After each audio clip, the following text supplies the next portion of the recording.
Ibu bapak, saudari-saudara, sobat Komsos yang terkasih dalam Kristus, selamat berjumpa kembali dengan Renungan Minggu Komsos Gereja Santa Maria Immaculata Paroki Tarakan. Kita hari ini memasuki minggu biasa yang ke-14. Bacaan Injil yang akan kita renungkan diambil dari Injil Lukas bab 10 ayat 1 sampai dengan 12, dilanjutkan ayat 17 sampai dengan 20. Kutipan ini mengisahkan perutusan 70 murid Yesus. Mereka diutus untuk mendahului Yesus. Dengan demikian, dalam Injil Lukas ada 2 kali perutusan. Yang pertama, perutusan 12 murid Yesus. Yang kedua, perutusan 70 murid. 12 murid oleh Lukas ditempatkan sebagai kelanjutan dari bangsa Israel yang terdiri dari 12 suku. Dengan demikian, Lukas ingin menyambungkan perjanjian lama dengan perjanjian baru. Keduanya berkaitan, berkelanjutan. Sedangkan perutusan 70 orang murid merupakan perutusan untuk siapa saja. Semua orang yang mengaku diri sebagai murid Kristus. Mereka dipilih dan diutus untuk menjadi saksi Kristus. Tanpa kecuali, semua orang diminta untuk mewartakan atau mendahului kedatangan Kristus. Para murid ini diutus pergi berdua-dua. Mengapa harus berdua? Karena kesaksian 2 orang itu lebih kuat daripada kesaksian 1 orang. Dan mereka diutus untuk mempersiapkan kedatangan Yesus. Mereka tidak menggantikan kedatangan Yesus. Mereka mempersiapkan supaya orang-orang pada saatnya akan siap untuk menerima Yesus sebagai Sang Penyelamat yang hadir. Oleh karena itu, para murid dipesan oleh Yesus supaya mereka tidak repot dengan berbagai macam bekal. Mereka tidak usah risau dengan berbagai macam hal yang harus dibawa selama tugas perutusan ini. Karena mereka sebetulnya hanya mempersiapkan hati orang supaya nanti ketika Yesus datang, mereka sungguh-sungguh sudah siap untuk menyambutnya. Di samping itu, mereka diminta pertama-tama mewartakan atau menyampaikan damai. Damai sejahtera bagi rumah ini. Yang mereka bawa adalah damai, bukan permusuhan. Dengan kata lain, mereka juga datang bukan pertama-tama untuk memaksa orang, untuk mengharuskan orang supaya mau percaya. Mereka datang untuk membawa damai. Orang yang menyambut mereka, orang yang memberi mereka makan, itulah orang yang menerima damai. Pasti mereka akan kemudian membangun persaudaraan dengan para murid ini.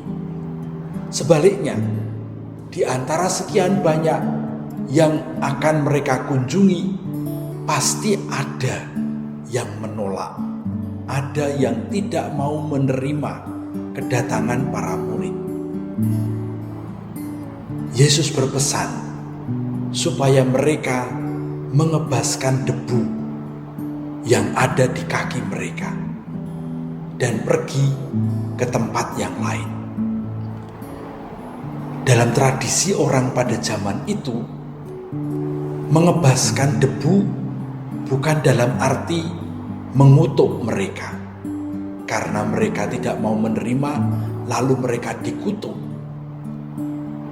Mengebaskan debu yang ada di kaki bukan bermaksud seperti itu, melainkan menghilangkan tanda-tanda bahwa mereka pernah berkunjung ke tempat itu, sehingga nanti mereka bisa datang lagi ke situ dan menunjukkan kepada orang-orang di situ bahwa debu tanah mereka belum ada satupun yang menempel di kaki mereka.